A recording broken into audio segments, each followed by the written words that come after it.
That evening, when three 7-year-old girls walked into the most elegant restaurant in Boston, no one knew they were about to save two shattered hearts, the heart of a billionaire CEO who had never been truly loved, and the heart of a father who had forgotten how to love himself. But before I tell you how this love story began, you need to know how it almost ended, with a phone call at 3 in the morning and the words, "He's been in an accident. He's in surgery now. You should come immediately." Now let me take you back to where it all started. The rain had stopped an hour ago, leaving the Boston streets glistening under the amber glow of streetlights. Inside Bellini's, the city's most exclusive Italian restaurant, crystal chandeliers cast soft patterns across white linen tablecloths. The Friday evening crowd murmured in hushed, sophisticated tones. Sophia Reynolds sat alone at a corner table, her untouched glass of Pinot Grigio catching the candlelight. She checked her phone for the 20th time. 45 minutes late. No call, no message. She knew this feeling, the hollow ache in her chest, the creeping humiliation, the voice in her head whispering that she should have known better. 5 years ago, she had waited like this. Different restaurant, same devastating silence. Marcus had promised her forever at the altar of St. Patrick's Cathedral. 300 guests, a dress that cost more than most people's cars, and he never showed. Later, she discovered he had only wanted to marry the Reynolds fortune, not her. When her father's health declined and the company faced uncertainty, Marcus vanished like morning fog. She still kept his engagement ring in her nightstand drawer, not as a treasure, but as a reminder of her own foolishness, a warning against ever trusting again. So why was she here? Why had she trusted her friend Michael when he insisted this man was different? Sophia was 33 years old. In boardrooms, she commanded respect. In negotiations, she never lost her composure. She had been on the cover of Forbes twice and had saved her father's company from bankruptcy when she was only 23. And yet here she sat, alone, wondering if she had been stood up by a carpenter she had never met.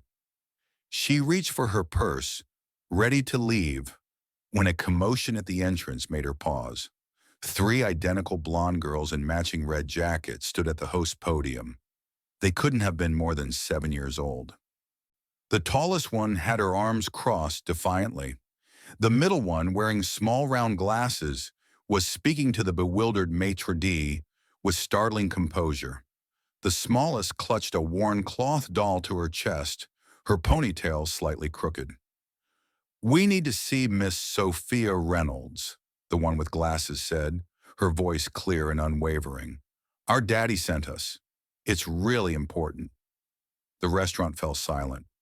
Every head turned toward the three small figures who had somehow appeared without any adult in sight. The girl continued, undeterred by the stares. "Our daddy is Ethan Carter.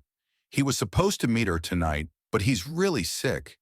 He couldn't find his phone to call her, so we came instead." Sophia rose from her chair before she realized she was moving.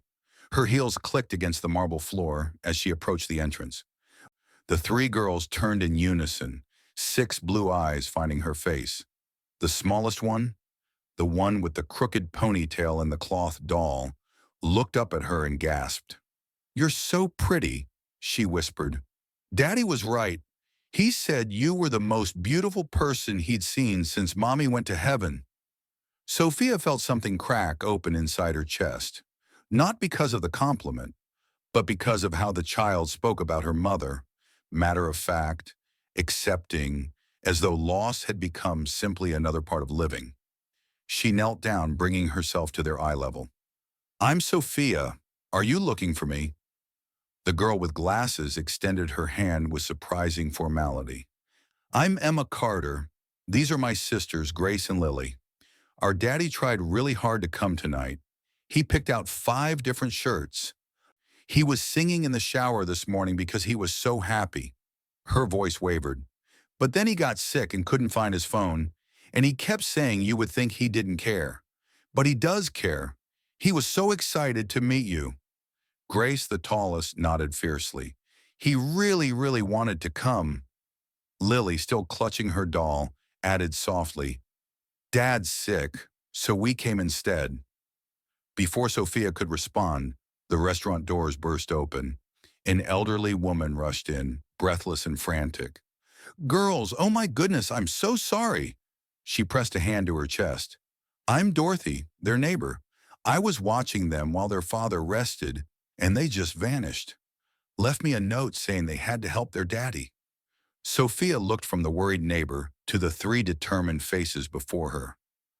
In her world of calculated moves and strategic relationships, people always wanted something: connections, investments, introductions. But these three little girls had snuck out in the evening darkness and walked 6 blocks just to make sure a stranger knew their father hadn't abandoned her. When was the last time anyone had shown her such pure, uncomplicated devotion? She made a decision that would have shocked everyone who knew her. Dorothy, where do they live? 20 minutes later, Sophia sat behind the wheel of her Mercedes, three chattering girls in the back seat. The restaurant had packaged chicken soup with star-shaped pasta at her request. Through the rearview mirror, she watched the triplets argue about who would carry the soup inside. I'm the oldest by 4 minutes, Emma insisted. But I'm the tallest, Grace countered. Daddy says it doesn't matter who's oldest or tallest, Lily said quietly. He says we're a team. Something warm spread through Sophia's chest. Your daddy sounds like a wise man. He is, all three answered in unison. Sophia hesitated, then asked carefully, How long has it been since your mother? Emma answered matter-of-factly, 3 years, 2 months, and 6 days. We were 4. I remember Mommy singing, but I'm forgetting her voice. Her small face tightened with worry. I'm scared one day I'll forget everything. The words hit Sophia like a physical blow. She tightened her grip on the steering wheel. I lost my mother too, she said softly. When I was 12. A boating accident. Silence filled the car. Then Grace leaned forward. So you're sad like Daddy? Sophia swallowed hard. Yes, I'm sad too. That's why you need each other, Lily said simply, hugging her doll closer. Daddy needs someone who understands. The house was modest but well-maintained. A blue Cape Cod with a wooden porch swing that looked handmade. A tire swing hung from an old oak tree in the yard. Through the front window, Sophia could see children's drawings taped to the refrigerator. This wasn't just a house. This was a home. The girls tumbled out before the car fully stopped, racing up the walkway. Sophia followed more slowly, her designer heels sinking into the damp grass. Dorothy unlocked the door, and the girls kicked off their shoes in the entryway. Clearly a house rule. Sophia noticed a handmade wooden bench by the door, the coat hooks mounted at child height. The small details that spoke of a father who had thought carefully about making life easier for small people. Daddy's room is upstairs, Emma said, taking Sophia's hand with unconscious trust. They led her up a carpeted staircase, past a bathroom covered in princess stickers, and into a master bedroom that was surprisingly tidy for a single father. But it wasn't the room that captured her attention. It was the man in the bed, and what sat on his nightstand. Ethan Carter looked like he wanted the earth to swallow him whole. Even flushed with fever, Sophia could see he was handsome in an unpretentious way. Strong jawline, dark hair falling across his forehead, kind eyes that were currently wide with mortification. But what made her breath catch was what she saw beside his lamp. A wedding ring, placed carefully next to a framed photograph of a smiling woman with the same blonde hair as the triplets. He hadn't let go, just like she hadn't let go of her own wounds. Ethan struggled to sit up. Oh God, oh no, please tell me they didn't. We went to the restaurant, Emma announced proudly. We told the lady you were sick and couldn't come. We brought you soup, Lily added, holding up the container. The pretty lady drove us home, Grace finished. Ethan's face cycled through red to white to something approaching despair. I am so sorry. I can't believe they... This is a nightmare. I mean, not you. You seem lovely. I just... He groaned and pressed his palms against his eyes. I should stop talking. Despite everything, Sophia felt her lips curve into a smile. She moved closer and pressed the back of her hand to his forehead, a gesture so natural she didn't realize she had done it until his eyes widened. You're burning up. How long have you been sick? 2, maybe 3 days. I thought it was just a cold. He attempted a weak smile. Terrible timing, right? First date in 3 years and I'm too sick to stand. First date in 3 years. The same as her. Sophia pulled a chair beside his bed and sat down. Tell me about their mother. The question seemed to catch him off guard. His gaze drifted to the photograph on his nightstand, and his expression shifted into something raw and vulnerable. Sarah, she died 3 years ago. Sudden cardiac arrest from an undiagnosed heart condition. She was at the grocery store, laughing on the phone with her sister, and then she just... His voice cracked. She was only 28, perfectly healthy, or so we thought. Sophia watched him trace patterns on the quilt, his carpenter's hands rough but gentle. The girls were so young. I've been focused on them, on making sure they were okay, that I didn't think about dating. But Michael insisted I meet you. He said you were special. Ethan met her eyes. He didn't tell me much about you, though. Just that you were kind and smart, and that you'd understand what it's like to lose someone. Sophia nodded slowly, choosing not to reveal more about herself. Not yet.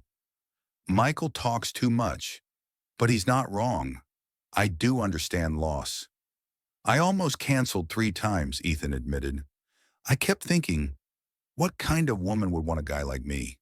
A carpenter with 3 kids, a modest house, and more emotional baggage than a cargo ship?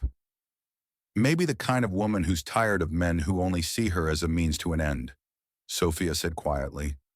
Maybe someone who wants something real. Ethan studied her face and something shifted in his eyes. You sound like you've been hurt too. I have. 5 years ago, someone I trusted showed me that love can be a weapon. They sat in silence for a moment, 2 strangers recognizing something familiar in each other's scars. From the doorway, 3 blonde heads quickly ducked out of sight. They love you, Sophia said simply. That's obvious. We do, Emma's voice confirmed from the hallway. Daddy's the best, even when he's grumpy in the morning. And when he burns the pancakes, Grace added. Ethan closed his eyes. I'm never going to live this down, am I? Probably not. Sophia stood. You need to rest. I'll heat up the soup. She was halfway down the stairs when Lily appeared beside her, tugging at her sleeve. The little girl pressed a folded piece of paper into her hand. This is a letter I wrote to Mommy in heaven, Lily whispered. I want you to read it. Sophie unfolded the paper. The handwriting was wobbly, the letters uneven. Dear Mommy, today a lady came to our house. She has sad eyes like Daddy. I think she needs to be loved too. Can you help me help her? Love, Lily. Sophia stood frozen in the stairwell, tears streaming down her face. She had built walls around her heart for 5 years. Walls that protected her from betrayal, from disappointment, from the terrifying vulnerability of loving someone. And now a 7-year-old girl with a crooked ponytail and a cloth doll had found a crack in those walls. 3 months had passed since that chaotic first night, and Sophia had become woven into the fabric of Ethan's family. She attended Emma's piano recitals, watching Ethan try not to cry when his daughter played her piece perfectly. She helped Grace build a volcano for her science fair project. She sat with Lily for hours, reading quietly beside the child who didn't need conversation, just calm presence. The girls tested her as children do. Lily declared one dinner that she didn't like vegetables, clearly expecting Sophia to cave. Instead, Sophia calmly ate her own vegetables, then Lily's, then asked for seconds. "These are too delicious to waste," she declared. By the end of the meal, all three girls were eating their broccoli, determined not to let Sophia have all the good stuff. But beneath the warmth, barriers remained. Sophia had never said "I love you" to Ethan, and Ethan still hadn't put Sarah's ring away. Both were afraid, afraid to love again, afraid to lose again, afraid to open their hearts only to be shattered. The day Victoria Reynolds arrived unannounced, Sophia was in Ethan's kitchen, flour in her hair, helping the girls make chocolate chip cookies. Laughter filled the small space. Lily had chocolate on her nose. Grace was sneaking raw dough. Emma was carefully measuring ingredients with scientific precision. The front door opened without a knock. Victoria Reynolds stood in the entryway, like a queen surveying conquered territory. At 62, she remained striking. Silver hair perfectly styled, designer suit impeccable, pearls gleaming at her throat. Her eyes swept over the messy kitchen, the flour-covered children, her daughter in an apron that said, "World's okayest chef." "Sophia, a word, outside." The warmth drained from the room. Sophia wiped her hands on a towel and followed her mother to the porch. The autumn air bit at her cheeks. "What are you doing?" Victoria's voice was ice. "A carpenter, with 3 children from another woman." "Mother, do you have any idea what people are saying? The CEO of Reynolds Technologies, playing house with a widower who makes furniture?" Sophia straightened her spine. "I'm happy, for the first time in years." Victoria's expression flickered, and then, unexpectedly, cracked. "Do you know why I've never remarried?" Her voice dropped, stripped of its usual composure. "Do you know what your father did to me?" Sophia stared at her mother. In 33 years, Victoria had never spoken about her marriage with anything but polished reverence. 20 years ago, your father almost left me for his secretary, a young woman with no money and no connections. He was going to abandon everything, the company, our family, you for her." The words hit Sophia like physical blows. "I begged him to stay," Victoria continued, her voice breaking. "I got on my knees and begged. I lost every shred of dignity, and he stayed. But the boating accident that killed him?" She laughed bitterly. "He wasn't with me that day. He was with her." Sophia couldn't breathe. "I've spent 20 years pretending your father was a hero because I didn't want you to know the truth. I didn't want you to know that the man you idolized was capable of destroying the people who loved him." Victoria gripped Sophia's hands, her perfectly manicured nails digging in. "I'm not trying to hurt you. I'm trying to protect you. I've watched you give your heart away before, and I've watched it get broken. I can't—" Her voice cracked. "I can't watch that again." For the first time in her life, Sophia saw her mother not as a cold, controlling socialite, but as a woman scarred by betrayal, a woman who had loved deeply and been destroyed by it. "Ethan isn't father," Sophia said softly. "You can't know that." "No, but I can choose to trust him anyway." Victoria's face hardened. "Then you're a fool, just like I was." She walked away without looking back. That night, Sophia didn't go to Ethan's house.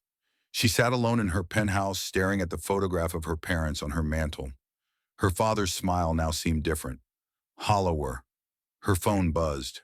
A text from Ethan. "Are you okay?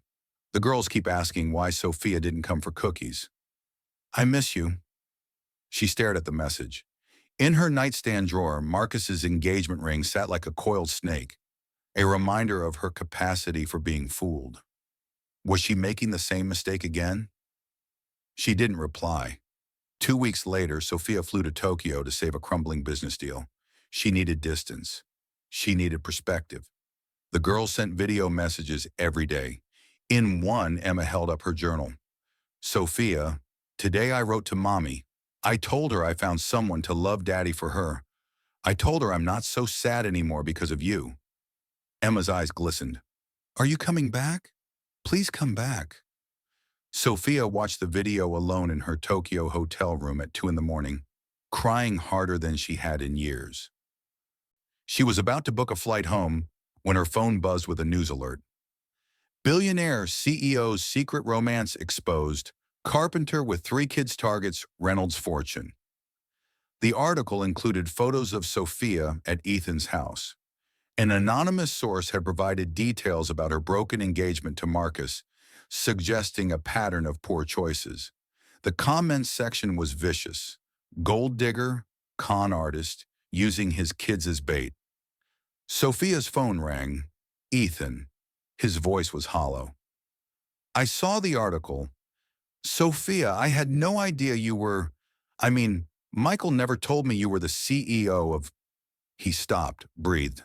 A billionaire? You're a billionaire, and you've been eating burned pancakes in my tiny kitchen? It doesn't matter. It matters. I'm a carpenter who makes chairs. You run a $2 billion company. Your mother was right. Our worlds don't fit together. Ethan, please. My girls don't deserve to be called the children of a con artist. I don't deserve… His voice broke. They've already lost one mother. I can't let them hope for another one just to watch her walk away when she realizes who I really am. I know who you are. You deserve someone in your world, someone who won't drag you down. Ethan, goodbye, Sophia. The line went dead. Sophia canceled every meeting in Tokyo. She booked the first flight home, 14 hours that felt like 14 years, but she didn't go to Ethan's house. Not yet. She went to her mother. Victoria opened the door at midnight, her silver hair loose around her shoulders, her face bare of makeup. She looked smaller somehow, older. I know you called the reporters, Sophia said quietly. Victoria didn't deny it. I was trying to protect you. No, you were trying to protect yourself. You were trying to make sure I never loved anyone enough to be hurt the way you were hurt. Victoria's chin trembled. But here's what you don't understand. Sophia took her mother's hands. Ethan just broke up with me. Not because he stopped caring, but because he thinks he's not good enough. He thinks he's going to ruin my life. A gold digger doesn't walk away. A gold digger doesn't cry on the phone because he's afraid his daughters will be hurt. Victoria said nothing. I learned something from what you told me about father. I learned that sometimes the people we love hurt us. But I also learned that you chose to stay. You chose to forgive. You chose to love me with everything you had, even after he broke your heart. She squeezed her mother's hands. Love is a choice, not a guarantee. I choose Ethan. I choose those girls. And I need you to let me make that choice. For the first time in decades, Victoria cried, raw, gasping sobs. I'm so afraid of losing you. Sophia pulled her mother into her arms. You won't lose me, but you have to let me live my own life. Back at her penthouse, Sophia opened her nightstand drawer. Marcus's engagement ring glinted in the lamplight. 5 years of bitterness. 5 years of fear, compressed into a circle of gold and diamonds. She picked it up, feeling its weight one last time. Goodbye, Marcus, she whispered. Thank you for teaching me the difference between fake love and real love. She walked to the kitchen, opened the trash can, and dropped the ring inside. It landed with a soft thud. And something inside her, something that had been clenched tight for 5 years, finally released. It was raining when Sophia arrived at Ethan's house. She stood on the porch, water streaming down her coat, and knocked. The door opened. Ethan stood there, dark circles under his eyes, clearly having slept as little as she had. Sophia, she didn't let him finish. 5 years ago, a man told me he loved me and only loved my money. I thought I would never trust anyone again. Then 3 little girls walked into a restaurant and showed me what real love looks like. They snuck out in the dark to help their father. They wrote letters to their mother in heaven asking her to help me. They trusted me with their whole hearts before they even knew my name. She stepped closer, rain dripping from her hair. You are not Marcus. You're a man who learned to braid hair from YouTube videos. You're a man who puts notes in lunchboxes. You're a man who was about to give up the woman he loves because he thought she deserved better. Her voice cracked. I don't need better. I need you. I need Emma's piano concerts and Grace's cartwheels and Lily's quiet wisdom. I need burned pancakes and sawdust on the floor. I need you. Ethan's eyes were wet. I still love Sarah. I don't know if I can love two people at once. Sophia smiled through her tears. You can. I'm not here to replace her. I'm here to build something new with you. From the staircase, three blonde heads appeared. Daddy, let her in, Emma shouted. It's raining. She's getting all wet, Grace yelled. I love you, Sophia, Lily said softly. Ethan pulled Sophia inside, wrapping his arms around her in the entryway, both of them soaking wet and crying and laughing. Later that night, after Sophia had gone home and the girls were asleep, Ethan sat alone in his bedroom.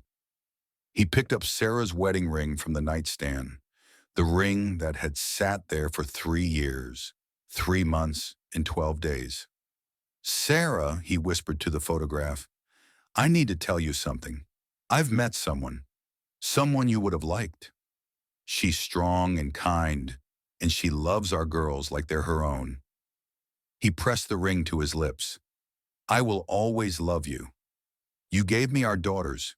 You gave me the best years of my life. But I think it's okay for me to be happy again. I think you'd want that.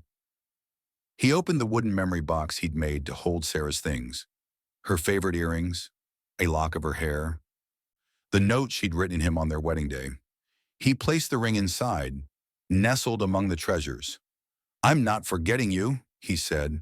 I'm just learning to live again. He closed the box, and for the first time in 3 years, the nightstand held only a lamp and his phone.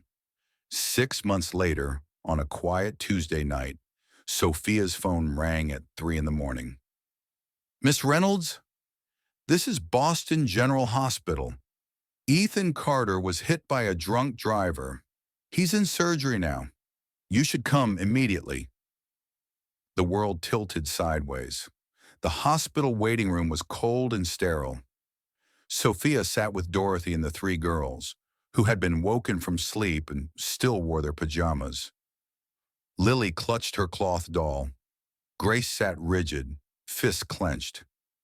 Emma was writing furiously in her journal. What are you writing?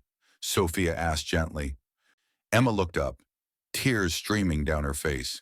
I'm writing to Mommy. I'm asking her to save Daddy. She's in heaven so she can talk to God, right? She can ask him not to take Daddy too. Sophia pulled all 3 girls into her arms and held them while they cried. The surgery took 6 hours. 6 hours of waiting, 6 hours of praying, 6 hours of imagining a life without Ethan in it. When the doctor finally appeared, Sophia couldn't breathe. He's stable. The surgery was successful. He's going to be okay. The girls screamed with joy. Dorothy burst into tears. Sophia's legs gave out, and she sank into a chair, shaking. When Ethan woke, Sophia was beside his bed, holding his hand. The girls were asleep on a cot in the corner, piled together like puppies. Hey, he whispered hoarsely. Hey yourself. Her eyes were red from crying. Don't ever do that to me again. He squeezed her hand weakly. I had a dream. Sarah was there. She told me it wasn't my time yet. She said I still had work to do. He paused. She said she approved of you. Sophia laughed through her tears. I'm glad I passed the test. She also said something else. Ethan's eyes were serious now. She said life is too short to wait for the perfect moment. She said I should tell you how I feel. And how do you feel? I love you, Sophia Reynolds. All of you. The CEO who could have anyone in the world but chose a carpenter with 3 kids. The woman who sat through piano recitals and science fairs? The person who threw away an engagement ring because she chose me over her fear? Sophia stared at him. How did you know about the ring? Your mother told me. She came to the hospital while you were getting coffee. She said she wanted me to know that her daughter had finally let go of the past. He smiled. She also said she was sorry and that she wants to get to know her granddaughters. 12 months later, Sophia walked into Ethan's workshop following a trail of fairy lights. Photographs of their journey lined the walls, from that first chaotic night to Christmas mornings and beach vacations and lazy Sunday breakfasts. At the far end stood a beautiful handmade chair carved from olive wood. On the back, in elegant script, were the words, "Mom's seat." Sophia's hand flew to her mouth. Ethan stepped out, followed by three grinning girls. All four of them knelt on the sawdust-covered floor. In Ethan's hand was a small wooden box inlaid with mother-of-pearl, clearly his finest work. But before he could speak, the workshop door opened again. Victoria Reynolds walked in. She approached slowly, then reached into her purse and withdrew an antique diamond ring, passed down through 4 generations of Reynolds women. I've kept this for 30 years, Victoria said, her voice steady but soft, waiting for the day my daughter found someone worthy. I was wrong about you, Ethan. I was wrong about a lot of things. She placed the ring in his palm. You are worthy. You and your girls. Ethan looked at the ring, then at Sophia. Sophia Reynolds, you walked into our lives on the worst possible night. You stayed when any reasonable person would have run. You loved my daughters as your own. You healed wounds I thought would never close. Emma leaned forward. Sophia, will you be our mom? Grace grinned. We promise to eat our vegetables forever. Lily clutched her doll and whispered, We love you so much. Sophia dropped to her knees, joining them on the sawdust floor. Yes, yes to all of you, forever. 2 years later, in a Boston courthouse, a judge finalized the adoption papers. Sophia Reynolds Carter was now legally the mother of Emma, Grace, and Lily. Would you like to say anything to your daughters? The judge asked. Sophia looked at the 3 girls, 9 years old now, but still with those same blue eyes. Thank you for being brave enough to come find me that night. Thank you for trusting me with your hearts. Thank you for teaching me that family isn't about perfection. It's about showing up. It's about choosing each other every single day. She pulled them into her arms. I will always choose you. Always. The final scene is a Sunday morning. Victoria sits at the breakfast table, laughing at something Grace said. Ethan stands at the stove, teaching Sophia how to make pancakes without burning them. Emma plays a new piece on the piano. Lily sits with her journal, writing. Later, Sophia finds the letter on her pillow. Dear Mommy Sarah, today the judge said, Sophia's our real mom now. I want you to know I'm not sad anymore. My heart is full. Thank you for sending her to us. I think you picked her just for us. Love, Lily. P.S. Don't worry, we still love you too. We have room for 2 moms. Beneath the letter is a photograph from Ethan's workshop. Sarah smiling from a frame on the mantel while behind her Sophia and the girls decorate a Christmas tree. 2 mothers, 1 family, love enough for everyone. As the morning sun streams through the kitchen window, Ethan wraps his arms around Sophia. The pancakes are burning. Victoria's trying to direct the rescue operation. The girls are arguing about who gets the first non-burned pancake. You know what I think? Ethan murmurs. What? This is the best love story I've ever heard. Sophia laughs, leaning back against him. What's the best part? Before Ethan can answer, 3 voices ring out in perfect unison. Dad was sick, so we came instead. The kitchen fills with laughter, the beautiful, chaotic, imperfect sound of a family made whole. Sometimes the greatest love stories don't begin with grand gestures or perfect timing. They begin with courage. The courage of three little girls who refused to let their father miss his chance at happiness. The courage of two broken hearts willing to try again. The courage to throw away old rings and old fears. And the courage to believe that love, real love, is always worth the risk.